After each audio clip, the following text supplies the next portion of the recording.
Hello, colorists! Here's my latest coloring obsession, my Mythomorphia book.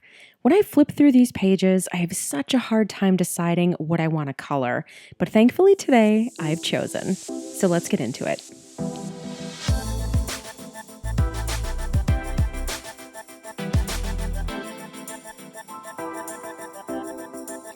This page is of a merman, and I just love it. His hair is awesome, his facial features are awesome, his abs are awesome. Come on, you know you looked. Now we need to name our merman before we color him. What should we name him? Let's name him Brad. He looks like a Brad. And what's nice is that there is a sister page right next to this one of a mermaid.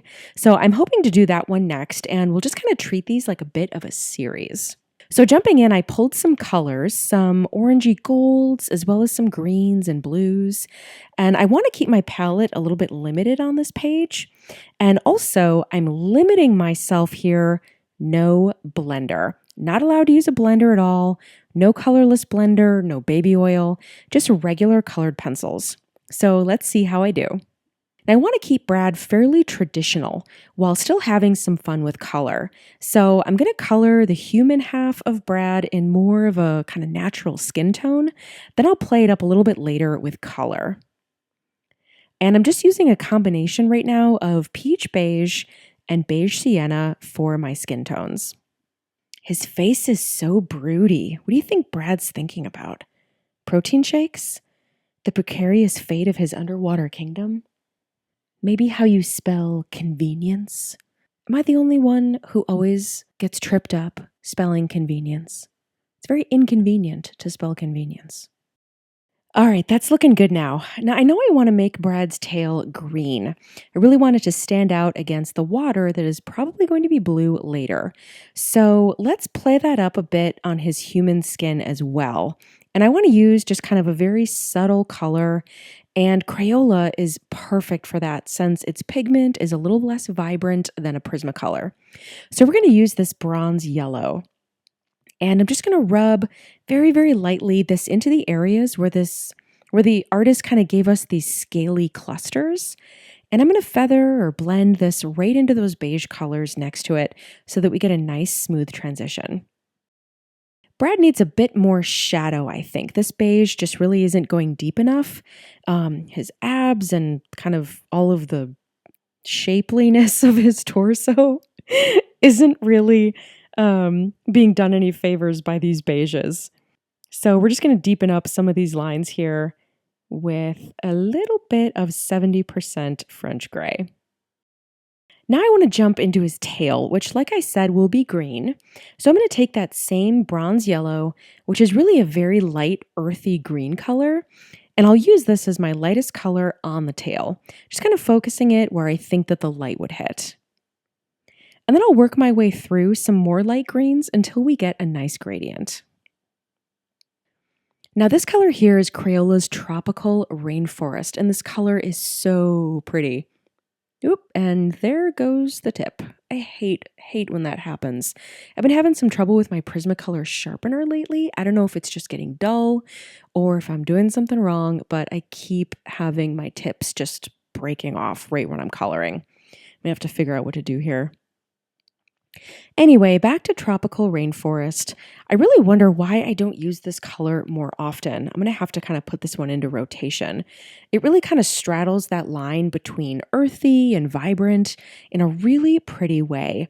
And you'll notice that I kind of tend to stay away from those really kind of bright and artificial looking colors. It's just a personal preference, but this one is just so pretty. And I think it's just kind of, again, straddling that line, like just enough to get away with being either or. On the back fins of the tail, I'm just going to use that same technique where I place down a few light greens, and then I'll start to add in some depth and really make it look more three-dimensional with some darker greens.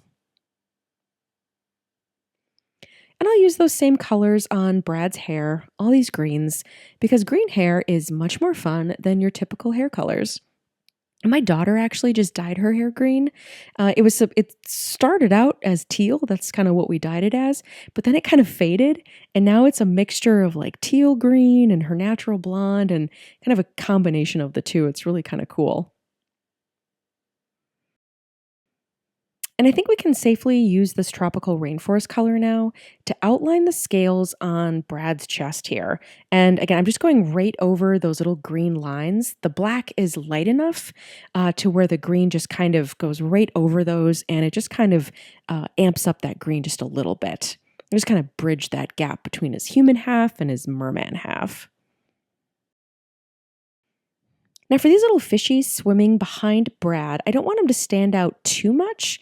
So I'm actually going to color them in those same greens as we did on Brad. And it'll just blend in nicely when we color the rest of the stuff around him. Now I'm going to jump to these orangey gold colors that I pulled very early on for the gauntlets and the trident here. And I really like the way that these colors all kind of go together. The greens and the blues and the orangey golds, they'll just really, really complement each other once we kind of add in all these colors. And I'm going to make some of this stuff down here in these orangey colors too, just to balance it out, spread it out a little bit.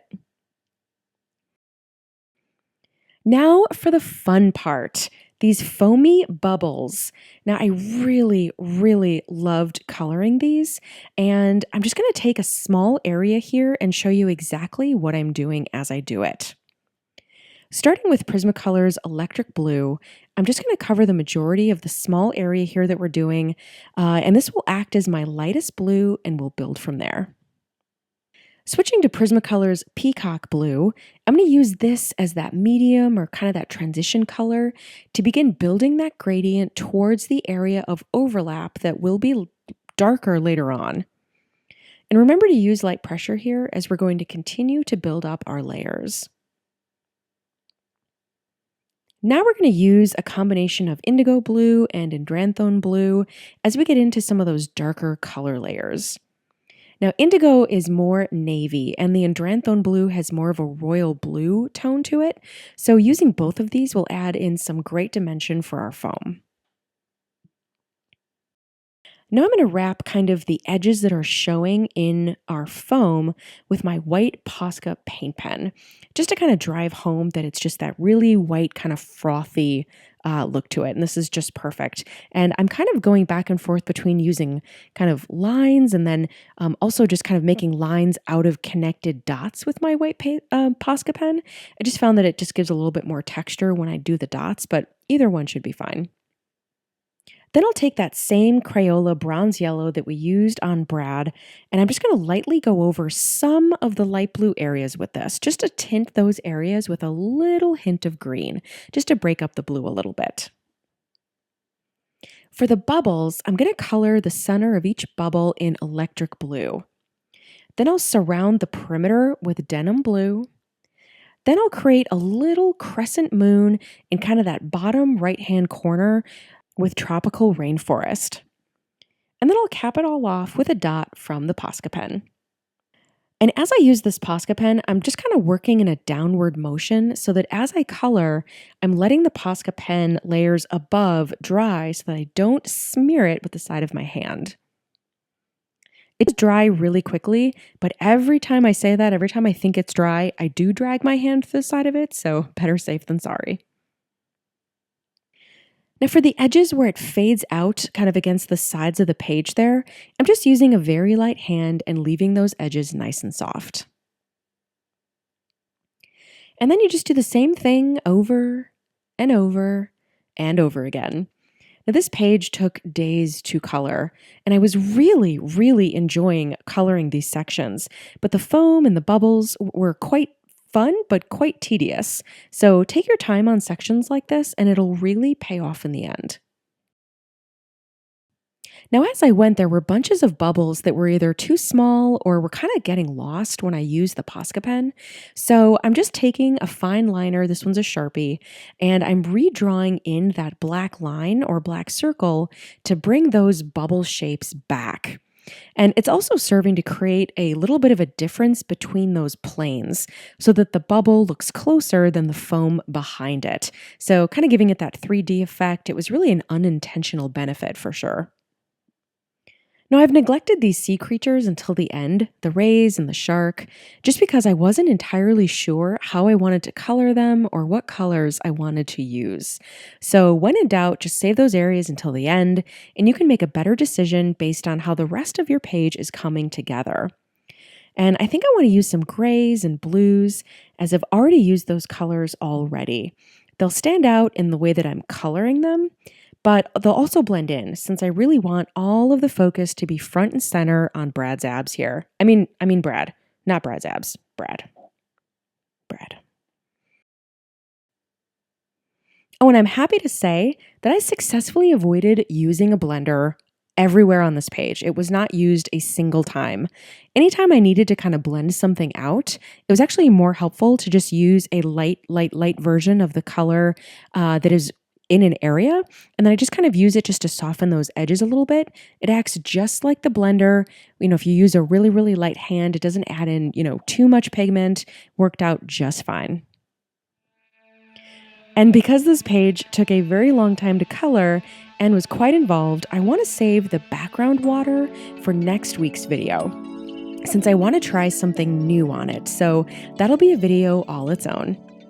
But in the meantime, here's how Brad is coming out so far. Thanks so much for watching today, everyone. As always, I really appreciate it. Hit that like button if you enjoyed this video, and consider hitting that bell button if you want to be notified when I've uploaded a new video. Tons more coloring tutorials on my channel, and I will see you guys next week. Bye-bye.